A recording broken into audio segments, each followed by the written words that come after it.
Welcome back, Indian Strength community. This is your calisthenics coach, Rajan Sharma.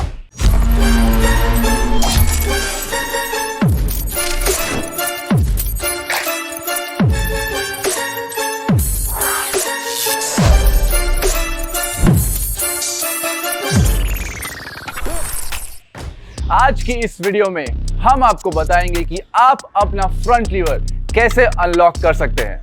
देखिए, front liver एक ऐसा skill है जो कुछ लोग बिगिनिंग स्टेज पे सीख जाते हैं, कुछ लोग इंटरमीडिएट स्टेज पे सीखते हैं, तो कुछ लोग इसके साथ बहुत ही ज्यादा स्ट्रगल करते हैं। इट ऑल डिपेंड्स कि आपका अप्रोच कैसा है, आपका क्या ट्रेनिंग पैटर्न है और क्या आप राइट मसल्स को टारगेट कर भी रहे हैं कि नहीं। ये सभी मिथ बस्ट करने के लिए, आपको फ्रंट लीवर के सीक्रेट्स बताने के लिए ही ये वीडियो AISW आपके लिए लाया है। तो चलिए अब हम समझते हैं पूरा प्रोसेस जिसके थ्रू आप अपना फ्रंट लीवर अनलॉक कर सकते हैं। सबसे पहले बात करेंगे रिक्वायरमेंट की। देखिए, अगर आपके पुलअप्स अच्छे हैं, 5 to 8 पुलअप्स सही फॉर्म के साथ आप कर सकते हैं, देन आई वुड से कि आप रेडी हैं फ्रंट लीवर स्टार्ट करने के लिए। व्हेन आई से 5 to 6 पुलअप्स, मैं ये एक्सपेक्ट कर रहा हूं कि आपका पुलअप्स का फॉर्म एकदम अच्छा है, प्रॉपर कोर एंगेजमेंट है, तभी आप फ्रंट लीवर स्टार्ट कीजिए। अभी जानते हैं बेसिक मूवमेंट क्या है लीवर सीखने के लिए। देखिए, स्किन द कैट को आपने सुना होगा, हमने अपनी काफी वीडियोस में स्किन द कैट मेंशन किया है। स्किन द कैट एक ऐसी मूवमेंट है जो आपको स्टार्ट करना है अगर आप फ्रंट लीवर सीखना चाहते हैं तो, because this is that foundation movement जहां पे आपका स्कैपुला स्ट्रेंथ बढ़ेगा, आपको रोटेशन समझ में आएगा और आपको कोर एंगेजमेंट समझ में आएगा। तो एक बार आपको स्किन द कैट मूवमेंट समझ में आ गया, then you are ready to jump on to the first progression जो कि है टक फ्रंट लीवर।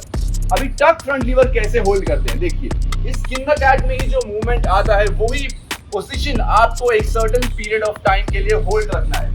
नाउ यहाँ पे स्कैपुला प्लेसमेंट कैसा रहता है वो समझने की बहुत जरूरत है, बिकॉज क्या होता है कि इसी स्टेज पे जनरली बिगिनर्स को समझने की जरूरत रहती है कि अपना स्कैपुला कैसे प्लेस करना है।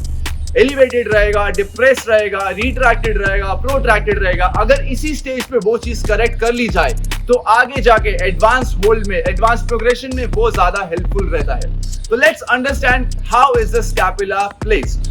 नाउ स्कैपुला प्लेसमेंट समझना जरूरी क्यों है। देखो, कैलिस्थेनिक्स में जितने भी स्किल्स होते हैं they are all anti gravity skills, मतलब हम हमेशा ग्रेविटी के अगेंस्ट वर्क कर रहे हैं। तो स्कैपुला प्लेसमेंट स्किल के अकॉर्डिंग डिसाइड किया जाता है। इस ट्यूटोरियल में हम फ्रंट लीवर सीख रहे हैं, तो मैं अब आपको बताऊंगा कि फ्रंट लीवर में स्कैपुला प्लेसमेंट कैसे किया जाता है। देखिए, अगेंस्ट द ग्रेविटी वर्क है तो हमारा इंटेंशन हमेशा रिट्रैक्शन का होना चाहिए। Now retraction will look like this, और इसी के साथ आपका शोल्डर ब्लेड्स डिप्रेस्ड पोजीशन होना चाहिए। That means you need to push them down and lock it. That is how you will be able to engage the right muscle groups. देखिए, अभी गलती कहाँ करते हैं बिगिनर्स, वो प्रोट्रैक्शन करते हैं, इस पे ज्यादा फोकस करते हैं, बिकॉज ग्रेविटी स्कैपुलास को नीचे पुल कर लेती है और प्रोट्रैक्शन हो जाता है अपने आप। यहाँ पे समझ नहीं आता लोगों को कि इसको करेक्ट कैसे किया जाए। This is why I am telling you कि हमेशा रिट्रैक्शन और डिप्रेशन पे ही फोकस करो। This is the way you will learn quickly and efficiently. तो अब जब हमने स्कैपुला प्लेसमेंट समझ लिया है, now is the time to do our second progression which is advance tuck front lever hold. Now let's understand how to do that. देखिए, basic tuck से जो हमने लास्ट प्रोग्रेशन समझा था, you will push your knees out. देखिए, पहले क्या था, सेंटर ऑफ ग्रेविटी यहां पे था बेसिक टक में। अभी हमेशा सेंटर ऑफ ग्रेविटी, एक ध्यान दीजिए, बार के नीचे रहेगा। अब when you do advance tuck front liver, आपका जो सेंटर ऑफ ग्रेविटी है वो चेस्ट से हटके वेस्ट के आसपास कहीं आ चुका है।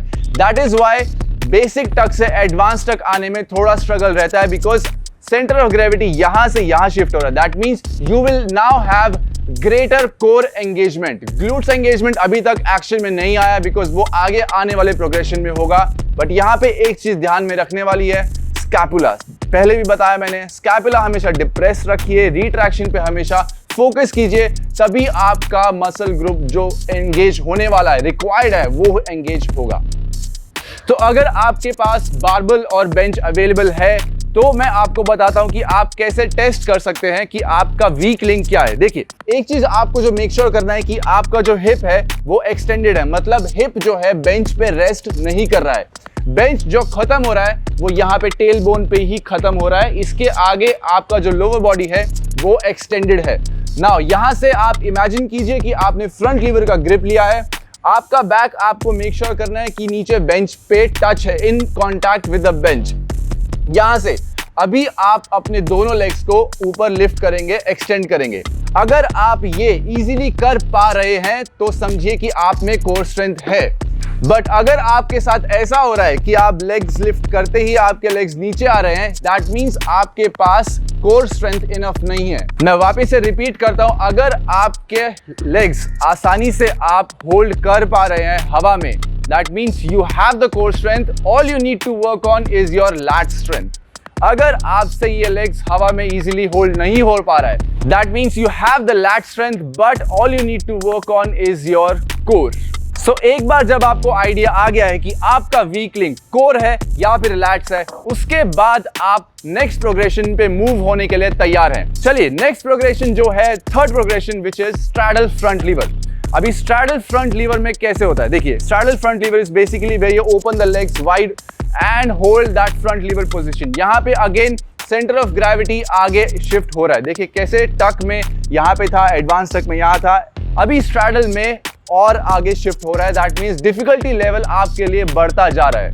स्ट्रैडल पोजीशन एडवांस से स्ट्रैडल कैसे मूव होना है वो मैं आपको बताता हूँ। देखिए एडवांस टक होल्ड ऐसा था। नाउ यहाँ से स्कैपुला प्लेसमेंट प्रॉपर रख के लेग्स को ओपन कीजिए और ग्लूट एंगेजमेंट पे फोकस कीजिए। नाउ यहाँ पे अगर आपको लगता है कि मेरा बट सिंक हो रहा है, that is again same problem जो हमें टेस्ट में पता लगा था कि कोर वीक है, कोर एंगेजमेंट प्रॉपर नहीं है, तभी ग्लूट एंगेजमेंट भी प्रॉपर नहीं हो रहा है। सो ये कुछ तरीके हैं आप जिससे अपनी वीकनेस पे वर्क कर सकते हैं। सो वंस यू फील कि आपका स्ट्रैडल पोजीशन अभी स्ट्रांग हो चुका है और आपको बहुत ही एक एफिशिएंट होल्ड मिल रहा है even for 5 seconds, I think you are ready to move on to the next progression which is half lay. Half lay देखिए कैसे किया जाता है। ये फुल फ्रंट लीवर जैसा ही है, बस आपका नीज बेंड रहेगा। नाउ दिस इज अगेन, हम जितना लेग्स छोटा रहेगा उतना आपके लिए इजी रहेगा, आपके कोर के लिए इजी रहेगा आपका बॉडी होल्ड करना। तो हम धीरे धीरे डिफिकल्टी लेवल बढ़ा रहे हैं। देखिए एडवांस टक से स्ट्रैडल, स्ट्रैडल से हाफ ले से फिर फुल फ्रंट लीवर। तो ऐसा हम धीरे धीरे बॉडी को अडेप्ट करने का टाइम दे रहे हैं। सो मैं एक बात वापस से बोलता हूँ, प्रोग्रेशंस जंप मत कीजिए, आपका प्रोग्रेस एफिशिएंट नहीं होगा। Always make sure step by step, जैसा कि मैं इस वीडियो में मेंशन कर रहा हूं, वैसे ही फॉलो कर रहे हैं। हाफ ले कितना होल्ड करेंगे आप? 3 सेट्स, 4 सेट्स, जैसा भी आपको लगे कि आपका कैपेसिटी है, और 3 to 4 सेकंड्स में भी 5 सेकंड्स इतना टारगेट रखिए हाफ ले में होल्ड करने का। जब आपको लगे कि आपका हाफ ले फ्रंट लीवर बहुत स्ट्रांग हो चुका है और आप easily 5 to 8 seconds 3 to 4 sets कर पा रहे हैं, now is the right time to practice or attempt full front lever.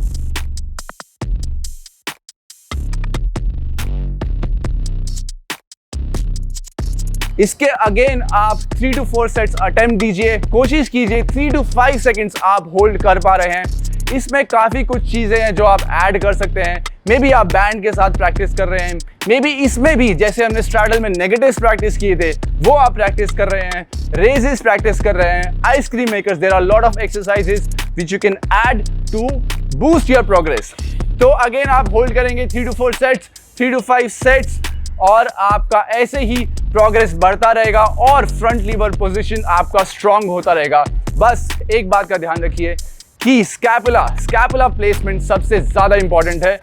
Depressed and retracted, intention हमेशा रिट्रैक्शन का रखिए, शोल्डर्स हमेशा डिप्रेस करके रखिए। That is how you will get the right muscle engagement, और राइट मसल एंगेजमेंट होगा तभी आपका एफिशिएंट होल्ड आपको मिलेगा। So this is your coach Rajan Sharma signing out. Stay strong, take care, bye.